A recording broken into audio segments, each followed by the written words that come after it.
Coming up on today's edition of the Locked On Raiders podcast, the AP All-Pro first and second teams are out. Who's on the list and who's not on the list? Who didn't make the cut? We'll talk about that. Plus, teams in 2022 that made the playoffs where they didn't make them in 2021. There's quite a few of them. We'll talk about them. Plus, your calls and texts will close out the show. It's all coming up on Monday's edition of the Locked On Raiders podcast, January 16th, 2023. Just win. Just win. Just win. Just win. The autumn wind is a raider, pillaging just for fun. He'll knock you round and upside down and laugh when he's conquered and won. And won. And won. And won. And won.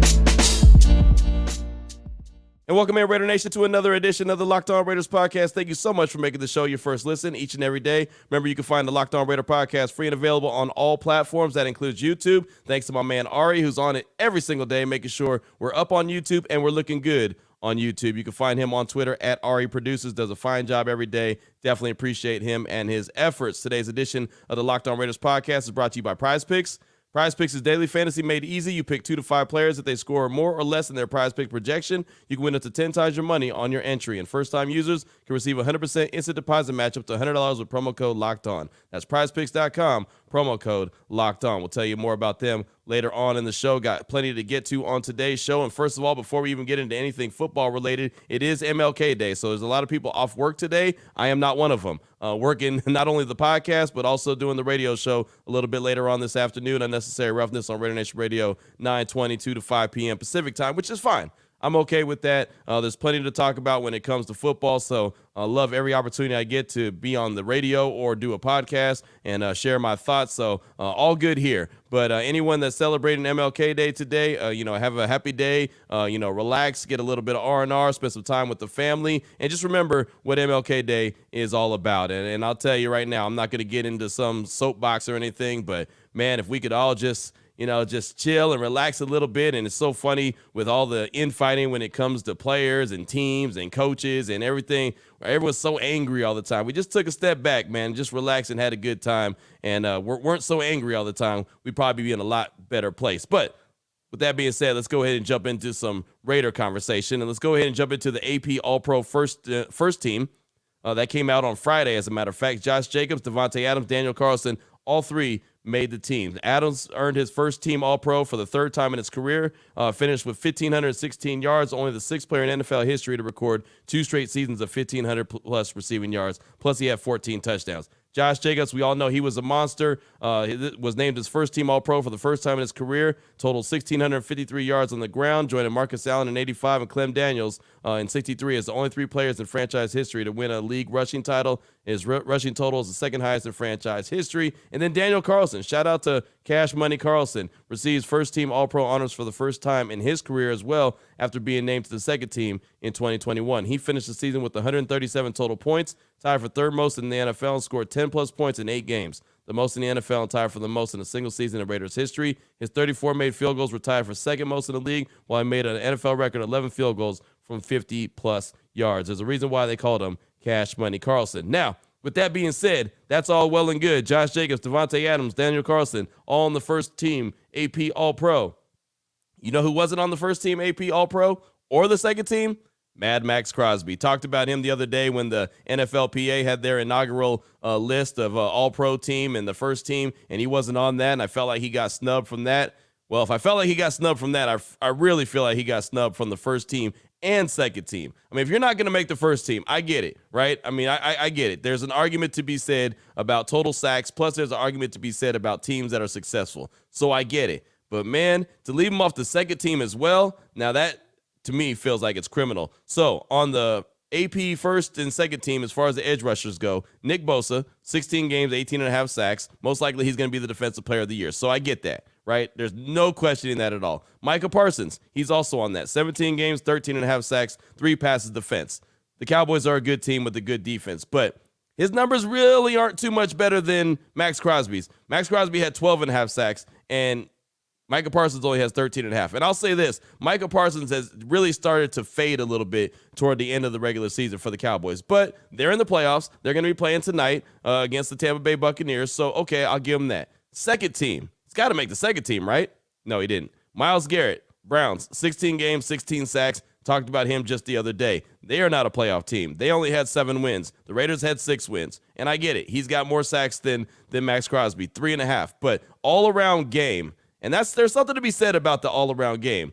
Because people always told me when we were talking about pressures and we were talking about other elements of the game besides just the sack total that, no, Q, you've got to look at the whole body of work. So then I said, okay, let me look at the whole body of work. And now that I'm looking at the whole body of work, people are telling me that it's all about sacks. So it's either or, right? It can't be both. So if I'm just going to look at sacks, then fine. I'll look at sacks and say, you know what? He didn't have enough sacks. So cool. He's not on the AP first team or second team. But if you're looking at the all-around body of work, again, what Maxx Crosby did this past season was incredible. Played in all 17 games, had 88 total tackles. Yeah, he had 12.5 sacks, but he had 22 tackles for losses. He had, 4 passes defense, 3 forced fumbles, a fumble recovery, and even blocked a kick, right? I mean, that's saying something. So he had an all-around absolute monster season. And then the other guy who made the second team AP All-Pro team was Hassan Reddick from the Eagles. 17 games, 16 sacks, and the Eagles are a really good team,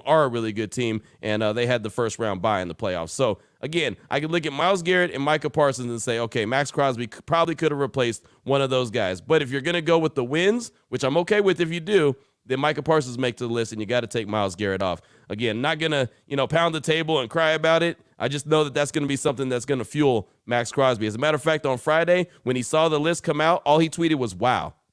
That's all I needed. They might have done the Raiders and Maxx Crosby a favor by keeping him off that list, because that's going to be one of the things that fuels him this offseason as he's working. Okay, I got to better myself. And he said it. I played the whole locker room sound from last Monday when he said, hey, I do this all year long because I want to be the best. I don't want to be the second best, third best, fourth. I want to be the best. I want to be the greatest. Things like this, I promise you, will push him to be the best. And I know it's only January and there's a long time before they get back on the field, but if this is something that's going to make him work out a little bit harder, or, when he doesn't want to get up, there's times you don't want to get up out of bed and go do your work, but something can fuel you. If this is something that fuels Maxx Crosby, I think that the Raiders got them a good one coming up next season. Too bad the season isn't till September. A couple other guys noticed that Maxx Crosby didn't make the AP first or second team, including his teammates. Devontae Adams. Devontae tweeted out, congratulations to my teammates and the other boys around the league on their all-pro nods.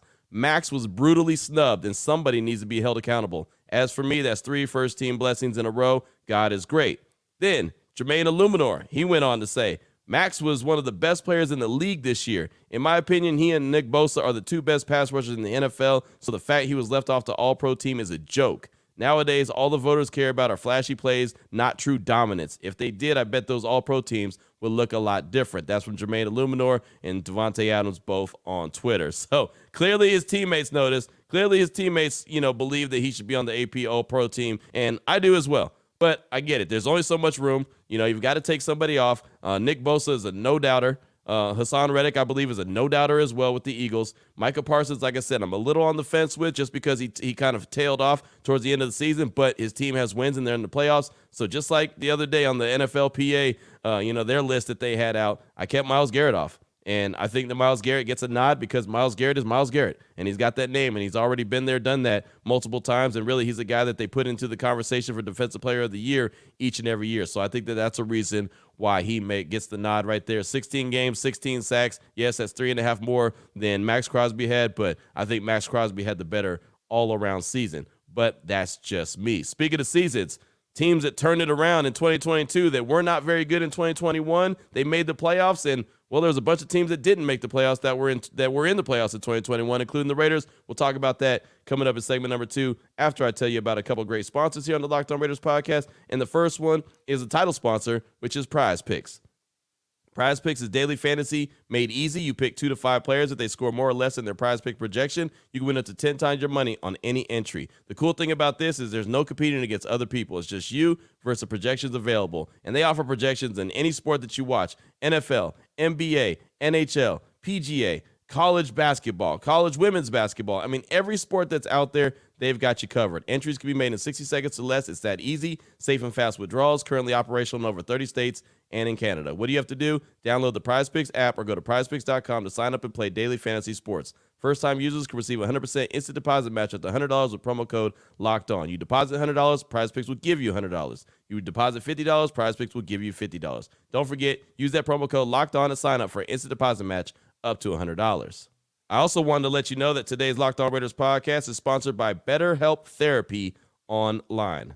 The thing about life is it doesn't come with the owner's manual. It doesn't come with instructions. I'm terrible at reading instructions anyway. Whenever we're at the house and we're trying to put something together or I don't follow any directions. I just try to wing it. The wife, she likes to follow directions. But life in general doesn't have directions. I don't want to say that you have to wing it, but sometimes you got to wing it. And sometimes life hits you like a ton of bricks, and you don't really know what to do, and you don't really know what direction to turn to. Well, therapists can come in and help you. Therapists are trained to help you figure out the cause of challenging emotions and learn productive coping skills, which makes therapy the closest thing to a guided tour of the complex engine, which is called you. BetterHelp has connected over 3 million people with licensed therapists. It's convenient, secure, and accessible anywhere, 100% online. Everyone, and I mean everyone, deserves to feel their best. BetterHelp makes it easier to get started. As the world's largest therapy service, they've matched millions of people with professionally licensed and vetted therapists available 100% online. All the benefits of in-person therapy, plus it's more convenient, more accessible, and more affordable. All you got to do is fill out a brief questionnaire to match with a therapist. If things aren't clicking, you can easily switch to a new therapist anytime. It couldn't be any easier. No waiting rooms, no traffic,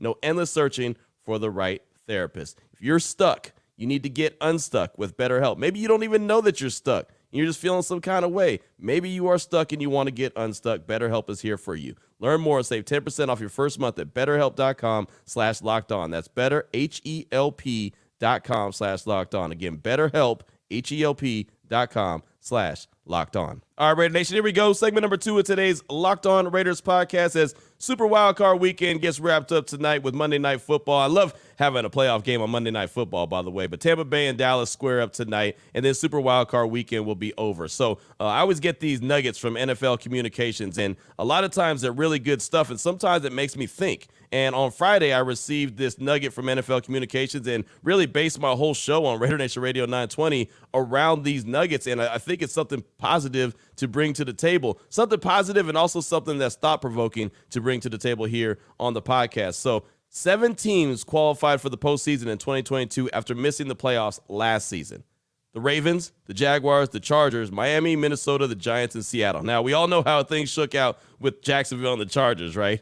Yeah, we all saw that, how that shook out. Man, Jacksonville was down 27-0 at one point and then came back and won the game. That was epic, and I'm sure Raider Nation is like, yep, been there, done that. Know about you losing a big old lead. But that's not the point of this conversation. Those are the teams that missed the playoffs in 2021 that were in the playoffs. Raider Nation, there's only 14 teams that qualify for the playoffs every single year, and that's been expanded, obviously. But 7 teams that did not make the playoffs in 2021 were in the playoffs in 2022. And obviously the Raiders were there in 2021 and didn't make it this past year. So normally it's about 4 teams. On average, it's about 4 teams that make the playoffs that weren't in the year before. This year, it was 7. So the point is what the Raiders need to do and what Dave Ziegler's job is and Champ Kelly's job and Josh McDaniels' job is to make the Raiders one of those teams that make the playoffs, but they're also one of those teams that are able to sustain the success and stay in the playoffs year after year after year. And that was what I really stressed on my radio show on Friday was I want to be able to talk about the Raiders at the beginning of the season as, yeah, you know the Raiders are always going to be that team that competes for the playoffs. That's what the job is to do, not to tease us. And how many times have we been teased, Raider Nation? And look, I'll tell you right now, I fell for the banana in the tailpipe going into this season. I thought this season with Devontae Adams and Darren Waller and Hunter Renfrow and Josh Jacobs, oh, man, it's going to be fantastic. And the team made the playoffs a year ago. Well, they got to be a playoff team this year, right? Wrong. Right? Their point differential was terrible. They found a way to get into the playoffs in 2021, which I will never not credit them for that. They did that. That's something that they did. But that gave a lot of people, including myself, maybe it didn't give you hope, but it gave me hope that this team has found a way to turn the corner and all of a sudden become a playoff team consistently. That's the thing we're looking for, right? Consistency. You don't want to be that team that's just, oh, they're one and done. Like the Vikings, right? Look at the season that the Vikings had. Did anyone really believe that the Vikings were a good team? And then they dip out in the first round, right? They did all this, scoring and winning games at the end of the game. Look very similar, honestly, to what the Raiders did in 2021, and then they dip out in the first round of the playoffs. Does anyone believe that the Vikings are a team that is a team that's going to compete for, to run deep in the playoffs each and every year or even make a Super Bowl run? No, they don't believe in that. And so when you go back and look at the Raiders, and like I said, the Vikings look very similar to the Raiders in 2021, where they found ways to win games that they probably shouldn't have won, and they ultimately made it to the playoffs. And what happened? First round, dipped out. And that was what it was, and then didn't return this past season. So they need to build this roster. And, I'm not a guy who's going to come on here and bash Derek Carr. They need to build a roster where they can have consistency. They can have enough players, enough depth where regardless if one guy's down or another guy's down, they still have confidence that they can make the playoffs each and every year. I mean, look at Kansas City. They lose Tyreek Hill, right? They trade him to the Dolphins. Everyone thinks, Kansas City is going to be down. Their offense is going to be down this year. No problem, because they still have Patrick Mahomes. So I know a lot of people didn't agree with the way that Derek Carr was sat down, and obviously that the Raiders are moving on without him. But in overhauling and changing the culture of this team, it starts at the top. And so the top is starting with the quarterback position. So if the quarterback, and if they can find it, and this is the big if, right? If they can find that quarterback that could be that guy that gives the Raiders a chance each and every time he takes the field, the guy that as long as you have him, you could win, then there's a chance to have that consistency, and then you build that around him. You know what you got on the defensive side of things with Maxx Crosby. Obviously, they need a lot more help on the defensive side of things to be a consistent team as well. But you have weapons offensively. If you have a trigger man that you believe that you're in the game each and every time you take the field, you have yourself a chance. So what I'm looking for, what I'm hoping for, and I don't know if it's going to happen this year. I honestly don't. I hope it does. Because, I sure do like the team playing in the playoffs. I like talking about them being in the playoffs. I like going to the games when they're in the playoffs, right? I mean, I like seeing a winner, which Raider Nation, we all as fans deserve this team to be a winner. It's been too many times that they haven't made the playoffs since 2002, right? 2016, 2021, and that's it. I mean, that's a shame, right? And so we as fans deserve for this team to be built where they can have that consistency. They can be there each and every year, and that's what Mark Davis saw when he brought in Josh McDaniels. He's believing that they can bring what that New England Patriots team had, where they were always in the mix. They were always right there. Now they had Tom Brady. That was their guy. I'm not saying that that's going to be the guy for the Raiders. I don't know what the Raiders are going to do with the quarterback position this upcoming year, but they better get it right. And whoever it is, they've got to get a guy that could be their dude. I mean, they're in the division with Patrick Mahomes, Russell Wilson, and I think Russell Wilson's going to get right depending on whoever the head coach is going to be of the Broncos, Justin Herbert, right? And I don't even know if Brandon Staley's going to be around long, right? Brandon Staley might get fired. They might end up having Sean Payton after that epic collapse. So now you've got to have a quarterback that can compete with those guys, and you've got to have a head coach that can compete with those guys. And so Josh McDaniels is going to have a lot of pressure on him this upcoming year, because I don't know who's going to end up in Denver. It could be Jim Harbaugh, could be Sean Payton. I don't know who's going to end up in L.A. I know that Brandon Staley's not fired yet, but I wouldn't be shocked if he got fired and they make a run at Sean Payton. I mean, man, you've got to compete with the big dogs in the AFC West. So if whatever they're doing in the front office, if Dave Ziegler and company decide this is how we're going to build this team so we can consistently be in the playoffs and be players each and every year, I'm good with it. Even if it means that it's going to take an extra year. It might not get done this upcoming year in 2023. They might have some nice building blocks. They might go into the draft and get some good players, and then they start to build around. If that's the case, that might be the case. But if you can get the long-term success, you don't want the short-term success. That's what the Raiders have had a little bit of, and not even a lot of that. 2016, short-term success. 2017, out of the playoffs. 2021, short-term success. 2022, out of the playoffs. The Raiders have to be one of those teams that are consistently there, not one of the 7 teams. Like this year, 7 teams were out of the playoffs that were there a year ago. That just shows you that there's a lot of parity, and we've talked about that on the show before too. There's a lot of parity across the league. Their teams aren't too much different than each other. The difference is how much can they sustain that success. That's what you're looking for. The key is having sustained success. And if the Raiders can't find a way to do it, then it's going to be a struggle. It's going to be just like what we've been seeing the past few years. 1 year is a good one, a couple of years down. 1 year is a good one, few years down. Like that gets so old, and we as fans have had to deal with it for the longest. It's time that changes. It's got to change at the top. Someone's got to say that losing is not an option, and we're going to get guys in here that know how to win, want to win, and have that mentality of not just having mediocre play and, well, hey, shucks, that's okay. It was a good try. We'll come back next day. They've got to have some dudes They got a dude in Josh Jacobs. They got a dude in Devontae Adams. I know damn well they got a dude in Maxx Crosby. He wants to win. I played the whole 13-minute media session from last Monday on the show.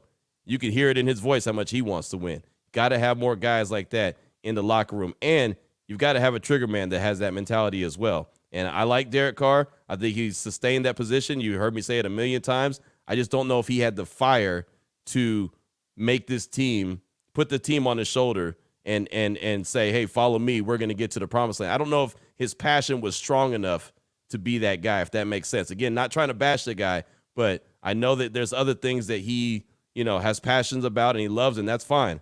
It doesn't have to be football all the time. Football, and nothing else. I get it. That's okay. But, man, I'd like to see a guy, whoever the next guy is going to be, the next quarterback, long-term solution for the Raiders at quarterback, be a guy with some fire in him that won't accept, bad play or wrong routes ran or drop passes or not blocking or whatever the case may be, won't stand for mediocrity, only going for wins. It's got to be about wins. It's got to be about success. That's what has to happen. The culture, the mindset has got to change with the silver and black. That's the job of GM Dave Ziegler. He's got 11 draft picks as of right now, got plenty of money as of right now, and that's going to change. The money's going to go up, and there's probably going to be a couple more draft picks added to the mix before it's all said and done. It can get turned around. He's got to hit the right buttons. That's all I got for you for segment number 2 of today's Locked On Raiders podcast. Coming up with segment number 3, your calls and text straight off that Locked On Raider podcast voicemail line, 707-654-4693. Before we get to that, though, I do want to tell you about a game that I'm very excited about, which is the Ultimate Football GM. And the reason I'm so excited about it is because, well, we do it every day.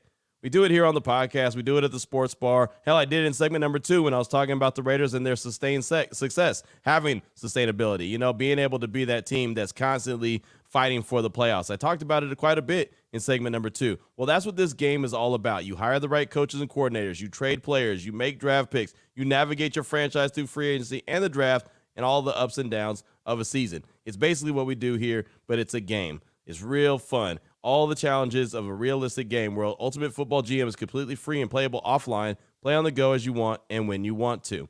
All Locked On Raider podcast listeners get 100% free boost to their franchise when they use the promo code Locked On. It's all caps. It's in the game store. It's Locked On in all caps. Make sure you check it out today. To download the game, just visit ultimate-gm.com or look it up on the App Store. That's ultimate-gm.com. Ultimate Football GM. Start your dynasty today. Here we go, Raider Nation. Segment number 3 of today's Locked On Raiders podcast. Your calls and text straight off that Locked On Raider podcast voicemail line, 707-654-4693. Let's start off with Cyrese from the Bay. He's calling to talk about the Carr situation as far as trades go and what he thinks should have happened. Here he is, Cyrese from the Bay. What up, Q? Happy New Year, my brother. Cyrese from the Bay. Hope all is well with you and yours. And, offering a little bit of, inspiration, I guess you could call it. But, no matter how good or bad the Raiders are doing, I guess there's one thing that you can always count on, and that even in these dark times, that silver lining is that at least they provide you some good content to talk about, don't they? So hopefully that works out well for you. Okay, so I'm calling today to talk about this whole Derek Carr trade situation now that the announcement is made officially that they're moving on. From a business standpoint, just straight facts that we're feeling, business point of view. And from that, I understand, and let's just talk about the ways the Raiders as an organization have mishandled the situation, counting with number 1, the timing. The best time to have traded Derek Carr would have been last year after the 2021 season when his value was at an all-time high. He just passed for, 4,800 yards with not much weapons to work with under probably the most adverse circumstances that any quarterback has seen in recent history. And did so showing exceptional leadership, all the while under a very favorable contract that was well below the market value for quarterbacks of his caliber, meaning teams were willing to give up a lot for him at that stage. In fact, the Raiders received offers as high as 2 first-round picks, apparently. Instead, they decided to extend him, which is mistake number 2. The extension in itself devalues the quarterback's value because they have to bring his salary up to market level, which automatically decreases the amount that other teams are willing to trade to you for him. And then, in order to get some flexibility in the situation to do this sort of non-committal extension that they did, they had to give up all their leverage by giving the quarterback a no-trade clause and a deadline that's a full month before the start of free agency, or they have to eat the guaranteed money. So they effectively backed themselves into a corner. And then possibly the worst of all was mistake number 3, which is they devalued the quarterback or their franchise player with their public actions. Example, Mark Davis publicly flirting with Tom Brady in 2020 and letting the rumors fly about possible trade talks and replacements. And then the benching because of mistake number 2. And then finally, to really drive the nail in the coffin, when Davis and his associate Ken Herrock allegedly go into the interview meetings and bash their franchise player, shocking the interviewee candidates.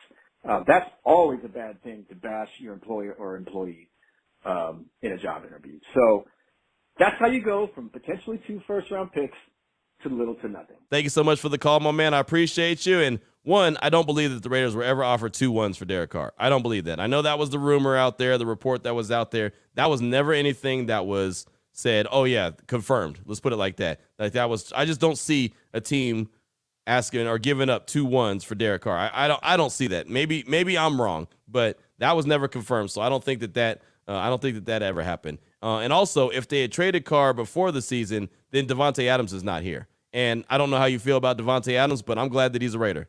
I really am. And I think that that's a dynamic weapon that, man, as long as you have Devontae Adams on the field, you saw what he did this year. Over 1,500 yards and 14 touchdowns. And he had, a handful of games that were bad games. Not his fault, but just didn't get the ball.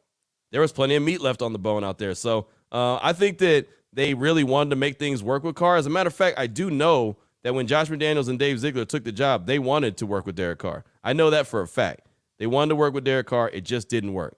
So that's, I guess, the reason why they didn't trade him, like you said. Everything else that you're talking about with the contract extension and, and everything else, that makes sense. But that's also the reason why they structured the contract the way that they did, so they can get out of it if it didn't work. But I know that they did want to make things work with Derek Carr and thought he was a guy that could get it done. It just ultimately didn't. But Cy Reezy, thank you for that call. I do appreciate you.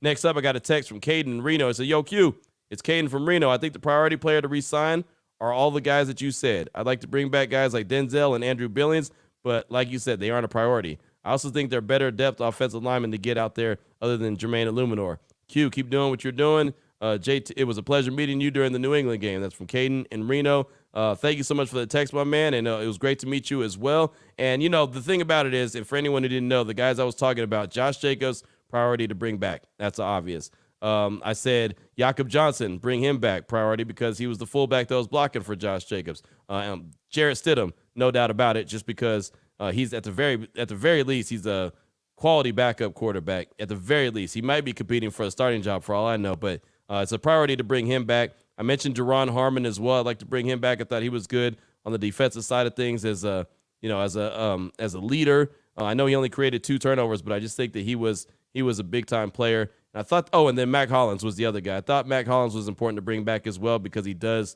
special teams, and then he also put himself into a role, wide receiver number 2, when that wasn't his job. He wasn't supposed to be wide receiver number 2, but when Waller went down and Renfro went down, basically Hollins became number 2 and actually carved out a nice little role for him. So those are the guys that I said the Raiders should bring back as priorities. They have 26 unrestricted free agents. So it's going to be interesting to see who, in fact, they do bring back. I know there's a lot of quality players in there that were on 1-year contracts. Just want to see who Dave Ziegler and Champ Kelly believe are guys that should be brought back in 2023. So thank you so much for that text, my man. I do appreciate you. Up next, got a call from Sean McRader in North Carolina. He's calling to speak on what he thinks the Raiders should do at the quarterback position and what they should be trying to do for the organization and, more importantly, the fans.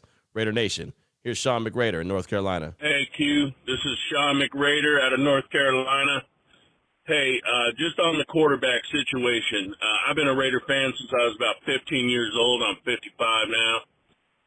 And I'll be honest with you, man, I feel like Raider Nation needs a kind of a relief valve, man, and I'm all for winning it now. I'm all for bringing in a Brady, bringing in an Aaron Rodgers, whatever that might look like, and going after the gold, and getting a win. I mean, Raider fans just need some relief, man. We've been in that muck and that mire and in this swamp for so long, hopes up and down and all around, that I just think it's time for Raider management get serious, get a win, give us some relief, give us something to cheer about, and actually make the Raiders relevant to other players in the league. Because to be quite honest, why would anybody want to go to a team that consistently doesn't win when they can go to a team that does? I mean, ultimately, a lot of these guys give up money just to go get that ring. Once they've made a little money, they want that ring, man.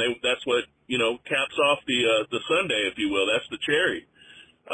And what better place to get that cherry than Raider Nation, right? I mean, I think that would be amazing. That's just my thoughts, man. Thanks for doing what you do, and have a blessed day. Thank you so much for the call, brother. I appreciate you, and that's my thing, man. If the Raiders believe they can win immediately with an upgraded quarterback in their eyes, then I'm good with it. I really don't care who it is. If they think that they can get a veteran right now and they can win, I'm good. I look at it as there's only two veterans out there that they're going to be choosing from, Brady or Jimmy G. And as far as I'm concerned, it's got to be Brady. I'll take Brady over Jimmy G any day of the week and twice on Sunday. And I know he's older. I get it. But I would take him over Jimmy G any day. I just want to see the team win. Now, if they don't go get a veteran, to me what that tells me is, hey, this team is still a few years away from being the team that we want it to be, right? This team's not going to be able to compete for a championship right now. That's what that tells me. And I could be reading it completely wrong, but that's just how I feel. If they go and get, have Jarrett Stidham and say a rookie compete during training camp, that tells me that this is, a few years off. And on top of that, I don't know how Devontae Adams would feel about that. And I know you can't do everything based around one player, but I think Devontae Adams has made it very obvious and very clear that he wants to catch passes from somebody that he knows and he's comfortable with, as opposed to some young guy. Like, he didn't want to catch passes from Jordan Love in Green Bay. I don't see how he's going to want to catch passes from some rookie that he's never played with in the league. But that's just me. So we'll see what happens. But thank you so much for that call, my man. I do appreciate you. And at the end of the day, man, I just want to see the Raiders win. I know Raider Nation wants to see the Raiders win. Got a text from T3 Raider Facts. It says, Q, to honor the late, great Dr. Martin Luther King Jr., who was born the same year as Al Davis, by the way, I'd like to share some of Dr. King's words. I refuse to accept the idea that the isness of man's present nature makes him morally incapable of reaching up for the oughtness that forever confronts him. You're getting deep here, T3. I'd like to take these words and challenge all of Raider Nation. Let's set aside our differences as a fan base and come together to focus on doing good for others. I'm not saying lay down our Raider gear. Instead, I'm saying to wear that gear proudly as we focus on our fellow men, women, and children. Show everyone what a true nation is and let our colors represent our caring nature. Let's try going 1 week without attacking each other on social media. Let bygones be good bygones and focus on better days and a bright future ahead. I'm passionate about the life and legacy of Dr. King, and I am passionate about the Raiders. And if you know me, you know what I believe. That passion always outlives fashion. That's T3 Raider Facts. Thanks so much for the text, my man. I appreciate you. And sorry I was fumbling through that, but I was working on it. So I get the gist of the text, though. And look, as good as that sounds, there's always going to be some folks that are going to go, fire up on social media and talk trash to you, talk trash to me. There's a lot of infighting, man. And I started off the whole show talking about infighting, and it is what it is. It's just something that we got to deal with. I hear it all the time on Raider Nation Radio 920, and I try to avoid it. I try to, not add fuel to the fire of it. That's for sure, because it's just, it's just pointing the fingers, and it's just like a pissing contest. And I don't really sign up for that, but I understand exactly where you're coming from. Thanks so much for the text. I guess that's a great way to close out the show on this Martin Luther King Day, January 16th, 2023. So it's T3. Thanks for that. Coming up tomorrow, I got more calls and texts. We'll have more news and notes. We'll be back into kind of a regular workday type schedule. And, like I said, we'll keep this party rolling. We do it all off season long. Just because there's no games that involve the Raiders doesn't mean there's not a lot to talk about. And we'll do it each and every day here on the Locked On Raiders podcast. Again, thanks so much for making the show your first listen each and every day. Remember, you can find the Locked On Raider podcast free and available on all platforms, including YouTube. Thanks to my man Ari on Twitter at Ari Produces. Until tomorrow, Raider Nation, take care of yourself, take care of your family, love on your family, and most importantly, as always, just win, baby.